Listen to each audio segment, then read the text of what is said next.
This is By Hook or By Needles, and today, as promised, I'm going to tackle the letter E and place it on our Tunisian simple stitch fabric. Now, the reason I put little stitch markers here is we've got 1, 2, 3, 4, 5 rows from the bottom, so there's at least a 5-row, 6-row border around the whole thing. So we come back here and we've got 1, 2, 3, 4, 5. So that line gives us the 5 rows. So we start our cross stitching above that. And we've got 1, 2, 3, 4, 5, 6, 7, 8 stitches in. This stitch is the edge stitch, which is this here. So we're counting that as 1. So we go 1, 2, 3, 4, 5, 6, 7, 8. So it's where, not the first hole it goes into, but the second hole is where we are going to start with our first stitch. Now pretty much with cross stitch, once you can get your first stitch positioned correctly, you should be able to pretty much build on that and take, do all the other stitches from that. Now I'm going to use a bent needle just because it's blunt, but also it's got a good eye and large eye, and it just might make it a little bit easier to do what we need to do. I've cut a fairly good length of strand of yarn, and we're just going to thread our needle. And I'm going to start on the back, and what I would need to do is, so there's our 1, 2, 3, 4, 5 rows. So this is the row we're going to be working into. We're going to be working, we're going to be working this way. So what I'm going to do is I'm just going to pick up some stitches along here just to start our thread. Just to sort of, so we've got it thread in. So our end is already thread away. Okay, that should do us. And then we work on the front. Now, we are going to start with 1, 2, 3, 4, 5, 6, 7, 8, 9, 10 stitches. We're going to put X's in 10 stitches. Each of the letters is 11 rows high, but they do all vary in width by just a few stitches. So that's 10 stitches we're going to do. So I'm going to come up in the first spot because this is our starting point. And now I'm going to get nice and close because I want to show you. If you've ever done cross stitch, you know that you have to work over a block. It's normally Aida stitch, A-I-D-A material. But what we're going to do here is I'm going to come out of the space that is always just right of the cat hair. Yeah, just find your cat hair and then go right of that. You've got your upright bar here, and next to that you've got a little hole. That is one of the holes we're going to use for our cross. And the next hole is, we come up and over, and that's the next one, which is the hole at the top of our next upright. So we're going from here to here. And then to finish the cross, we come down here at the bottom, and we go from there over to there. Okay, so the first one, we've come out of there, we're going to go into there, out of here, and into there. But when you're doing cross stitch, an easier way to go often is to do your left slant first, then come back and do your right slant. And I'll show you what I mean. So we go into there, we're going to come out of here.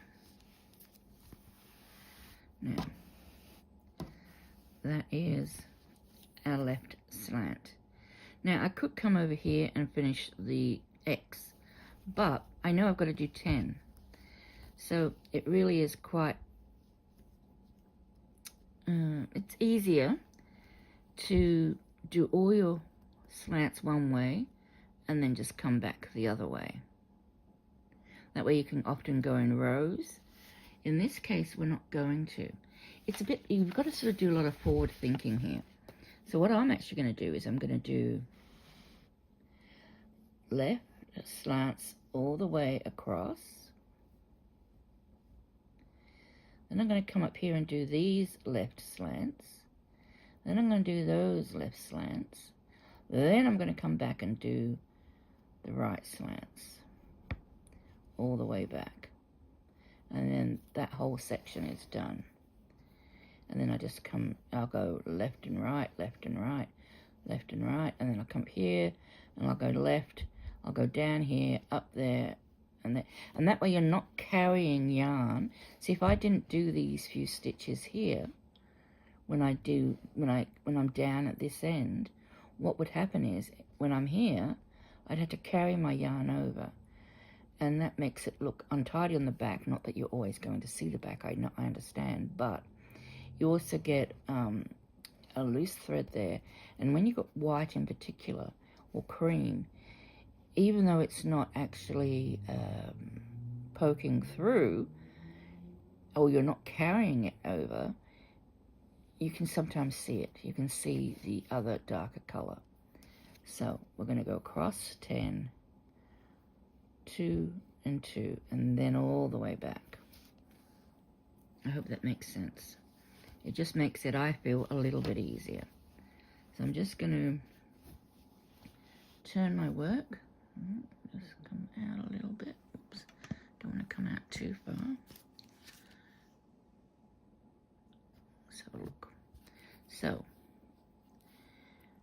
I'm going this way.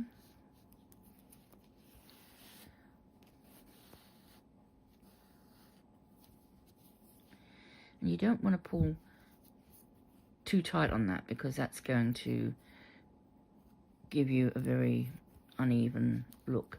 You just want to pull it through so that it's, you know, pulled through basically. You don't need to add any tension at all. You just need to pull it through so that the wool is laying over like that. So we'll do this all the way down. When you're using an Aida stitch, which is like a linen or a cotton cloth to do this, you will normally need like an embroidery ring or something, because you need to keep the tension of the material you're using nice and taut. But when you're using something sort of thick, like the Tunisian fabric, there's no need for the tension, because the fabric isn't folding and it's not soft, and you know, yeah, it's a lot easier to do it. I can actually still do cross stitch when I do it on Tunisian fabric. So 1, 2, 3, 4, 5.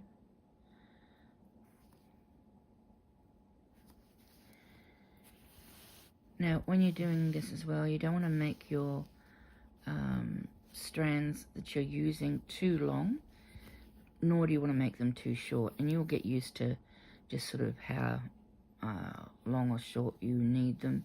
If they're too long, they're going to get tangled and they're going to twist and curl as you work with them.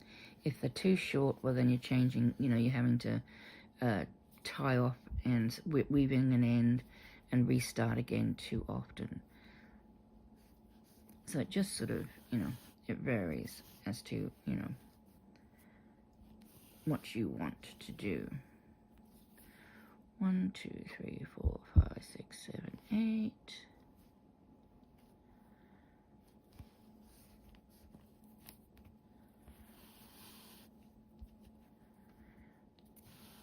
Nine.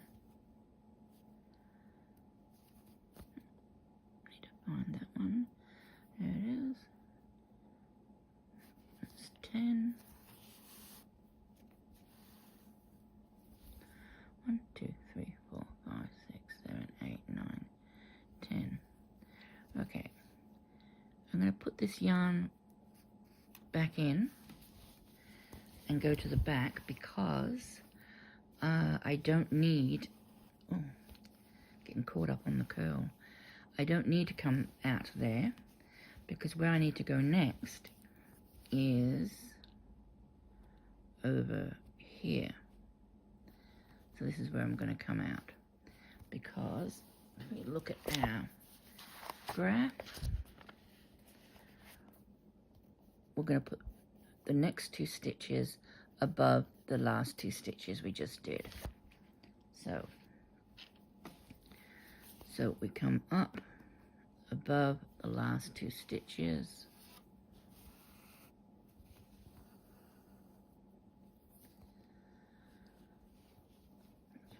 One.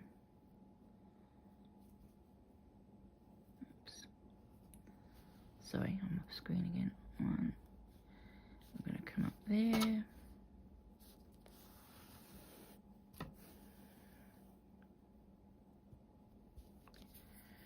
And again, I'm just going to go through to the back because I need to come back out a little bit because we're going to go up another row.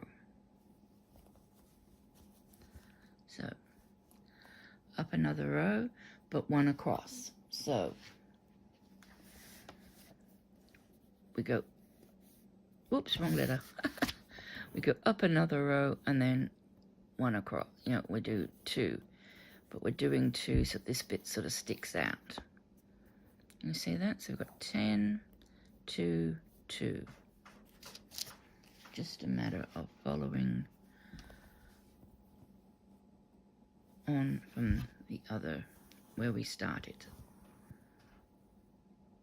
Okay. And then we just do our last 2 and then we can come back. And the beauty of way as well as doing it this way is once you're sure that you've actually put all the what I call left slants in, you can come back and you don't have to really think for the next bit where you're putting in all the right slants. You can just sort of know that you've got them in the right spot and you just have to come back. So this is what we've got so far. 1, 2, 3, 4, 5, 6, 7, 8, 9, 10. We've got the 2 above that. We go across by 1 and 2 stitches. Now we're just going to come back and we're going to do the same thing, but sort of in reverse. So we need to do a cross. So we need to go in here. We need to come out here to be ready to do our next crossover.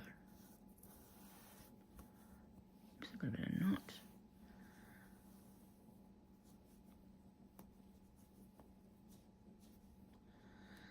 I think I loosened that bottom slant a bit. Hang on, you can pull tight and then you can loosen if you're ever at all worried about the tension. Okay, we've done our first cross. This light is not great. Let me bring that over.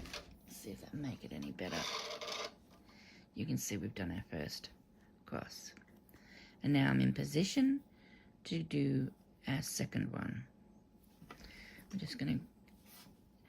Now, this is where you always got to sort of think ahead. So once I've done this one, where do I go? Well, I need to come from over here, down there, and then down there. So I go in, I need to go in here, but I need to come out there. And that just makes it, you know, a little bit easier than going to the, you know, back. Often people, when they cross stitch, they'll go through to the back, pull through, then they work their way and they come up from the back. I like to try and just decide where I'm going and use a bent needle and just go in and out at the same time. And that way I'm already in the correct position to do the next cross. So we come in and out, straight up. Now you can do this as a stitch, you know, you can do a stitch sampler with the alphabet. You could do anything you liked, really. Any design. If you've got cross-stitch books, now I've got loads of cross-stitch books for my cross-stitch days, but I've not been able to use them because my eyes are not good enough to do cross-stitch anymore, but my eyes are okay for doing this sort of cross-stitch.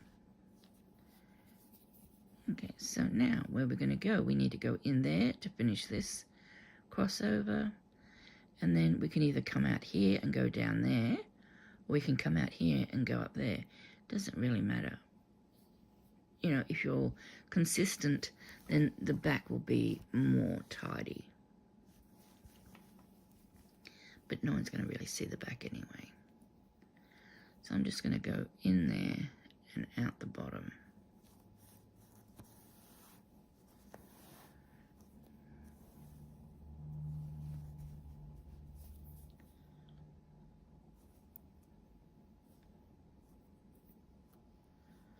Oops. I can't always get the needle, the bend in the needle in the right position.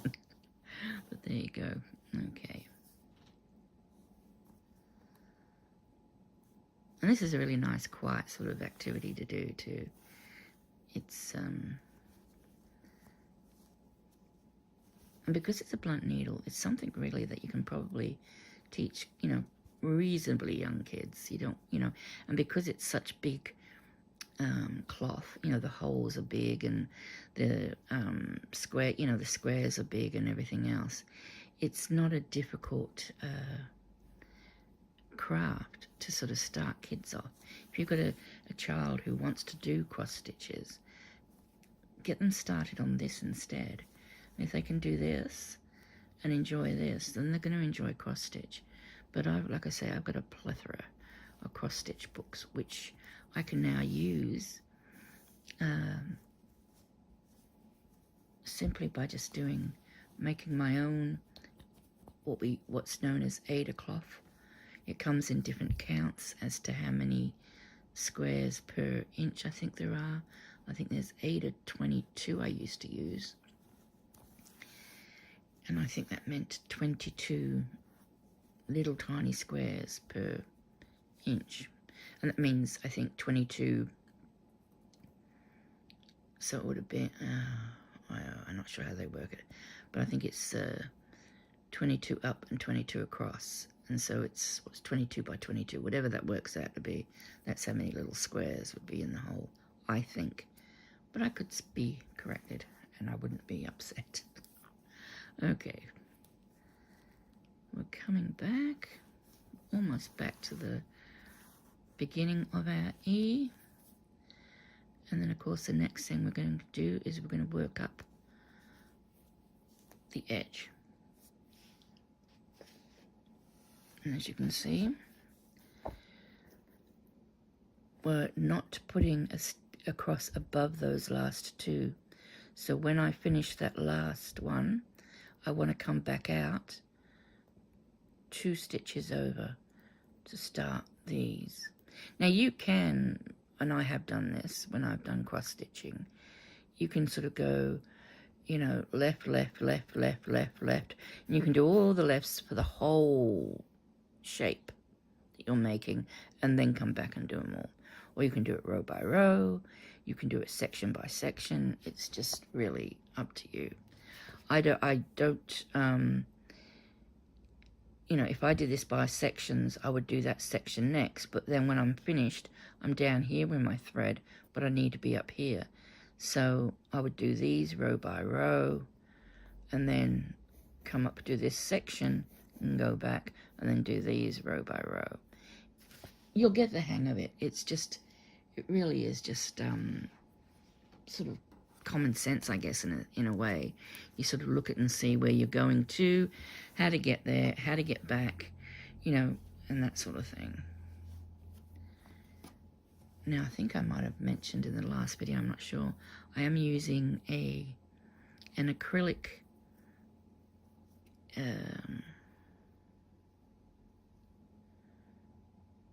8-ply. Sorry, I had to try and think of what I was going to say. Okay, now, hang on. All right. I just need to pull on that. Okay, so we're doing our last one, and I know that this and this is going to be blank, but I want to come out down here to do my first left lean. So I'm going into this stitch and coming out of that stitch. And that will position me well for the next row that I need to do.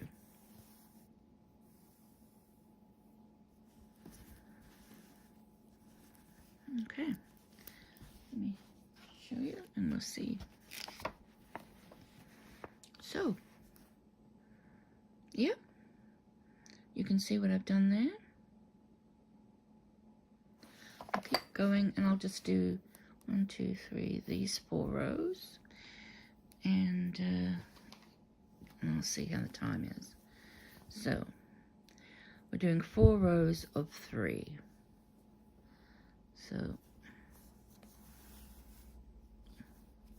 it's getting caught on the Tunisian curl. 1,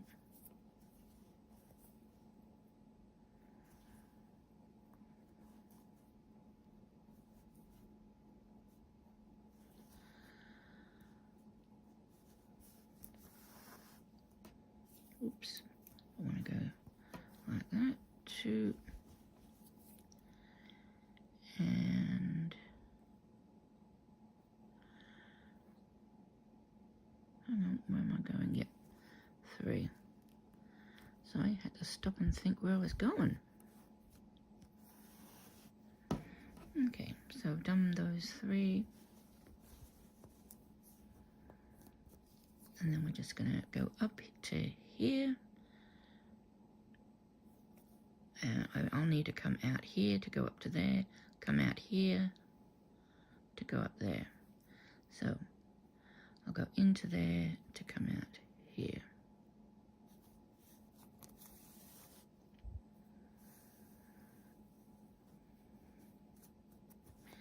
Now you can do, like I say, I've got some small doweling rods. I don't know whether I'm going to make a little, just a Noel sign out of it, or whether I'm going to make it into, I can't make it into a heat pad because I haven't used cotton, but if you've used cotton, you could certainly make this into a heat pad. I wouldn't use, now this, because this is 10-ply, I would not do this at 8-ply because you're going to lose the definition of the crosses. And it's really, I believe, it's the crosses that make it look sort of vintage in a way. So, you know, if you were to use a 10-ply yarn, you're not going to really see the crosses. But if that's the effect you want, if you want, you can use a 10-ply yarn and it will fill in that area more. So it'll give you more solid block of looking, then that's fine, do it that way. Now, this might be a bit tricky because the hole I need to go into is the same hole I need to come out of, which is why I got to change the direction I'm going to work. See, now normally right? So I've done my X, my last X. Now normally I do my next X above here because I'm doing 4 rows of 3. You'd need to come out here. Well, I can't do that because I've just gone in there. So if I come out there, I'm just going to unthread it. So the first slant is going to be coming downwards. But I can position this so that the second left slant comes from the bottom up. And that is preferable, only because with cross stitch, the idea is to try and just be consistent, unless, like I say, you're using the same hole, or you need to use the same hole to go in and out. Right, so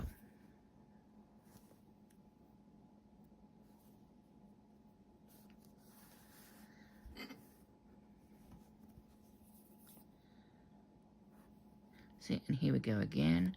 I'm coming out of this hole here, and when I'm doing my right, oh no, that's right, yeah, it's all right. I was going to say I can't come out that way, but I can. So, and I'll just do right over there and down here. Lost my way for a second. I thought, where am I going? Down and out of there.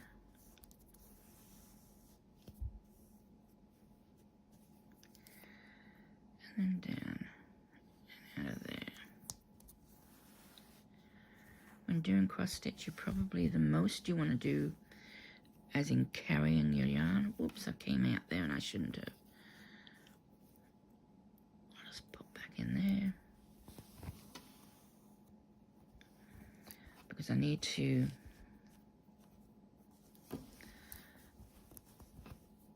once again, I need to do a left slant, but I've just gone into this hole, so I can't very well come out of it to do my left slant. So I'm going over there. And what I was saying was, the most you want to do for carrying your yarn is probably carrying it across 2-3 squares at the very most. You don't want to carry it too much more than that, because it will get untidy at the back. And although no one's looking at the back, if you've got a tidy back, you've got a tidy front. That's how I was always taught when I was doing my cross stitch. You know, to get a tidy front, you need a tidy back. Now, where are we? So I'll just show you the progress. You can see that it's coming along quite nicely. Okay, just do, oh no, I won't, because we've only got a couple of more minutes before the 30-minute mark. And I don't really want to go sort of too far over 30 minutes. So, tell me, have you gotten the idea of it enough? Should I do another sample tomorrow to show you how to continue? Or do you think you can sort of work it from that little sample there? I think it really is quite sort of easy. I've done the graph to show the corners or the width of each letter. Like I said, they are 11 rows in height in each. As you can see, the N is a wider letter, but it comes out 2 here. So we've got to sort of start at 2 across here. But when you're looking at it from a distance, you know, as a hanging or something, it will not matter. It will look okay. It's not going to look like it's not lined up, because I've positioned it so that the E is in the center of the N. You let me know in the comments, you know, do you want me to do another sample, you know, to show you more how to do it, or do you think you've sort of got it? I may do another day anyway, just to sort of, I'm not going to finish off the letter E in 30 minutes, but I mean, I probably easily, if I wasn't videoing, I'd probably get this letter E done in an hour at the most. So, you know, I'm looking at 4 hours for the whole thing. I think the fabric took me probably 2 hours, 3 hours. I didn't really time that. So it's a project you could pick up at night and do a half an hour of, and get finished well, you know, in a week easily, very easily. And then you can decide whether you're going to, you know, use it as a hot pad or whether you're going to put some doweling rods through it. I mean, if you do doweling rods at the top and bottom, you can then get some nice bells.